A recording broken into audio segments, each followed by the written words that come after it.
सोलापूर शहरातील जुन्या जिल्हाधिकारी कार्यालयाच्या बाजूला तसेच सिद्धेश्वर शाळेसमोरील जिल्हा परिषदेच्या प्रवेशद्वारासमोर मस्जिदीलगत परिसरात मोठ्या प्रमाणामध्ये पाणी साचून डबक्यांचे साम्राज्य निर्माण झाले आहे। विशेष म्हणजे शासकीय कामांसाठी दररोज ये-जा करणाऱ्या शेकडो नागरिकांना याच पाणथळ रस्त्यातून मार्ग काढावा लागत असल्याने प्रशासनाच्या कार्यक्षमतेवरच प्रश्नचिन्ह निर्माण झाले आहे। रस्त्याच्या मधोमध साचलेल्या पाण्यामुळे वाहन चालकांना कसरत करावी लागत असून अनेक ठिकाणी खड्डे पाण्याखाली लपल्याने अपघाताचा धोका वाढला आहे। वयोवृद्ध नागरिक, महिला, विद्यार्थी आणि दिव्यांग व्यक्तींना या परिस्थितीचा सर्वात जास्त फटका बसत आहे।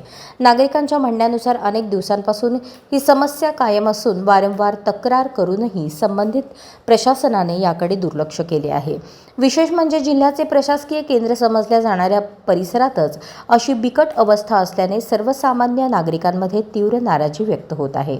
जिल्हाधिकारी कार्यालयाजवळील रस्त्यांचीच अशी अवस्था असेल तर शहरातील इतर भागांचे काय, असा सवाल नागरिक उपस्थित करत आहेत। स्थानिक नागरिकांनी तातडीने रस्त्यावरील खड्डे बुजवून पाण्याचा निचरा करण्याची मागणी केली आहे। पावसाळ्याच्या तोंडावर प्रशासनाने त्वरित उपाययोजना न केल्यास मोठे अपघात घडू शकतात, असा इशाराही नागरिकांनी दिला आहे। आता तरी प्रशासनाचे डोळे उघडणार का, की नागरिकांना आणखी किती दिवस चिखल आणि डबक्यातूनच वाट काढावी लागणार?